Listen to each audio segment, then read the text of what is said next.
Donc, bonjour. Donc, je vais vous présenter une session faire du SQL 100% FileMaker. Je dois aller très vite parce qu'on m'a pris du temps. Mais bon, je l'ai donné, voilà. Je suis développeur depuis 2001. Je suis chez One More Thing, donc pour le moment, comme tout le monde.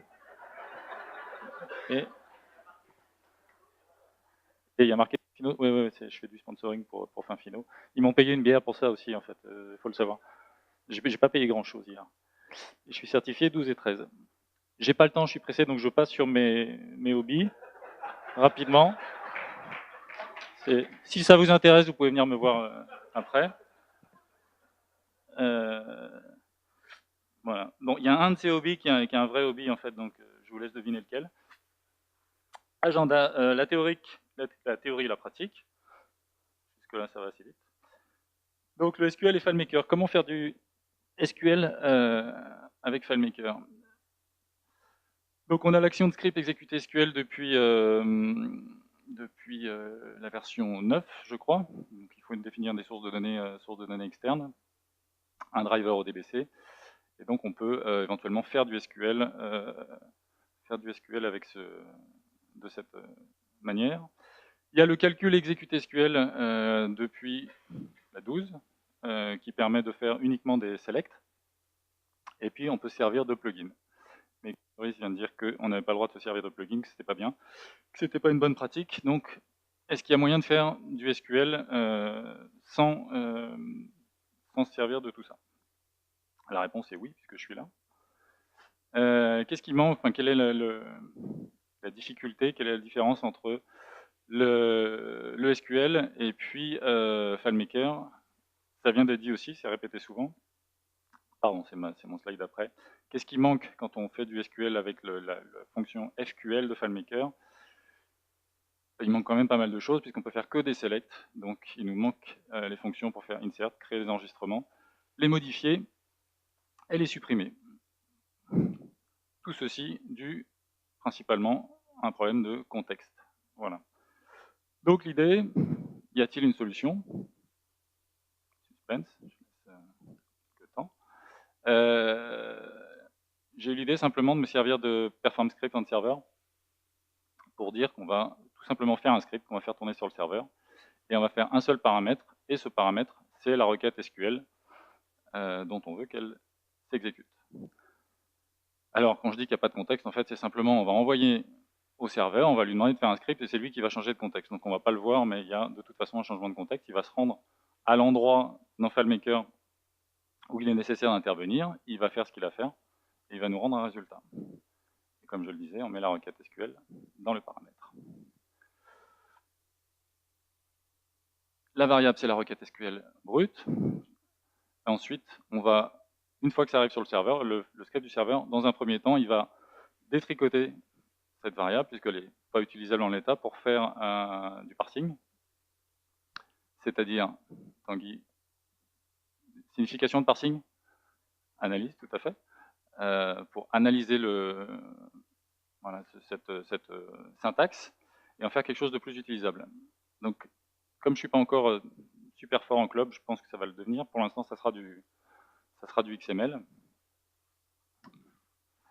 Un exemple de requête SQL. Cette requête, voilà, on peut faire une requête qui dit je vais insérer dans ma table société, je voudrais insérer pour le nom One More Thing, pour l'adresse une adresse, le code postal de la ville.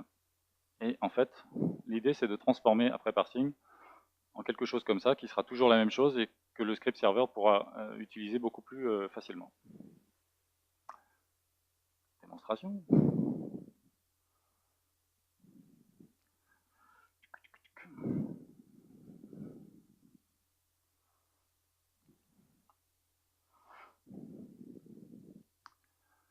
Donc, ici j'ai simplement, je peux vous montrer, j'ai trois tables, j'ai une table SQL qui me sert pour l'interface, j'ai trois tables, une table société, société 2, contact, d'accord? Aucun lien, juste des tables brutes. Ici j'ai quelques requêtes préparées et simplement un bouton exécute SQL. Donc on va se mettre sur notre table société. Si je dis que je veux insérer dans la table société cette valeur, je fais exécuter SQL. Ça me dit que ça s'est bien passé, et effectivement, j'ai inséré tout ça. D'accord? Donc ça, c'est pour l'insert. Je commence doucement. L'update, la syntaxe est celle-ci. Donc je voudrais, dans la table société, c'était l'adresse, c'est-à-dire dire que l'adresse, c'est avenue de la Couronne 382, ou l'adresse est nulle. D'accord? Voilà. Je ne sens pas des murmures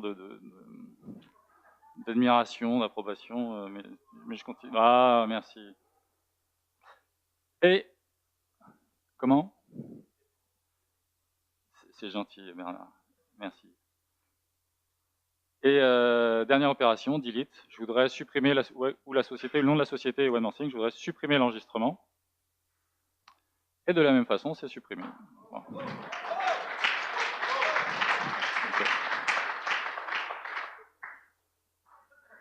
Ok.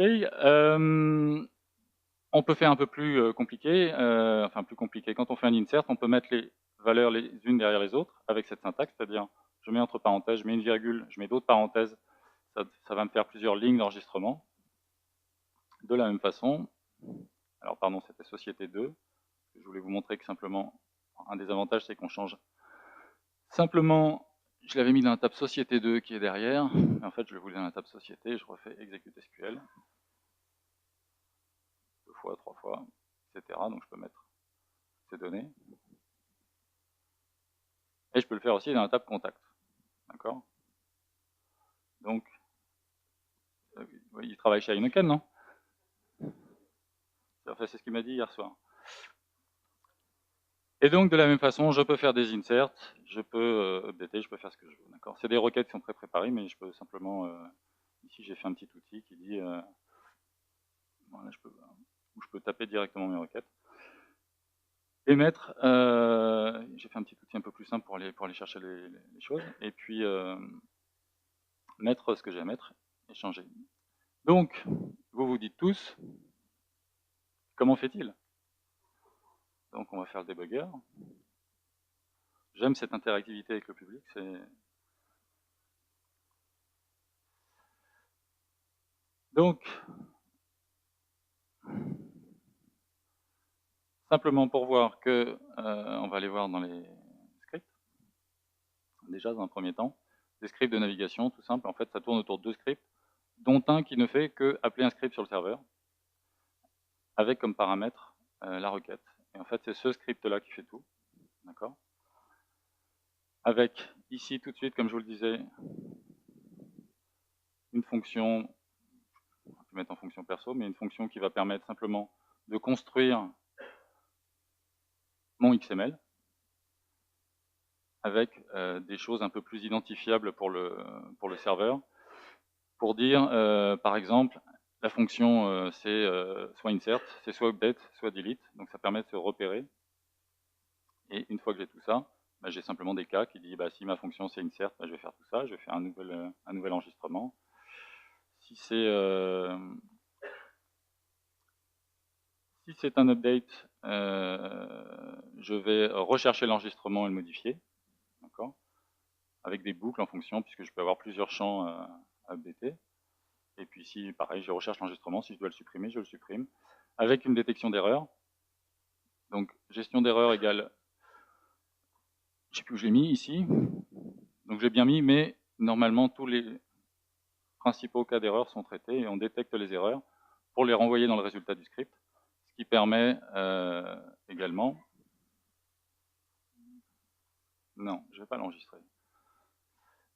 Ce qui permet, je ne sais pas, je vais insérer dans une société, je fais une faute d'orthographe, ça me retourne une erreur qui me dit impossible d'atteindre le modèle, vérifier le nom de la table. Effectivement, j'ai un problème avec le nom de la table. Voilà. Alors, comment ça marche? On va le faire.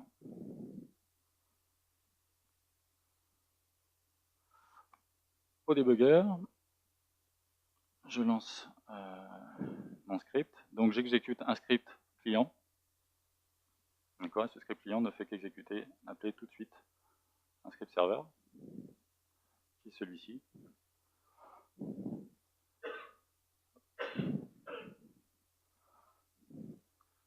donc on voit que mon paramètre de script, c'est tout simplement ma requête. Jusque-là, c'est bon. Je vais construire les éléments. D'accord, ce qu'on disait tout à l'heure. La fonction, c'est insert. La table, c'est société. J'ai pas de where, c'est une fonction insert, c'est pas à un endroit.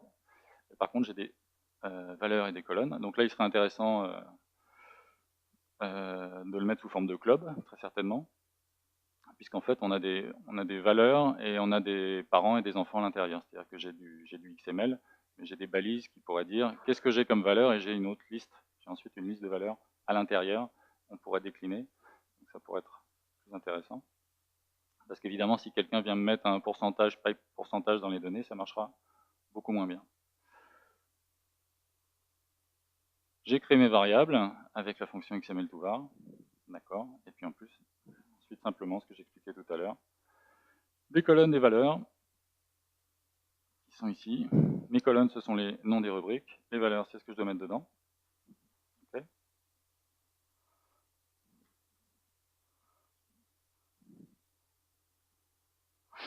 Et donc, je fais tout ce que Yoris a dit qu'il ne fallait pas faire. Hein. C'est exprès.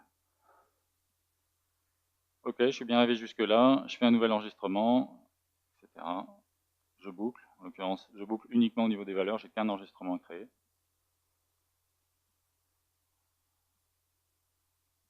Voilà, j'ai fait ma boucle. Et si mon script se termine bien, ça va se terminer. S'il rencontre aucune erreur, j'ai des détections d'erreurs partout. Et si c'est vide, ben je dis que le résultat c'est OK. Et fin de script, je renvoie l'erreur. Erreur qui sera reprise au niveau de la ligne que vous avez vue ici. Simplement, je dis bah, l'erreur c'est OK, il n'y en a pas. Et donc tout va bien. C'est tout bon? J'ai été clair? C'est simple. OK. Et donc,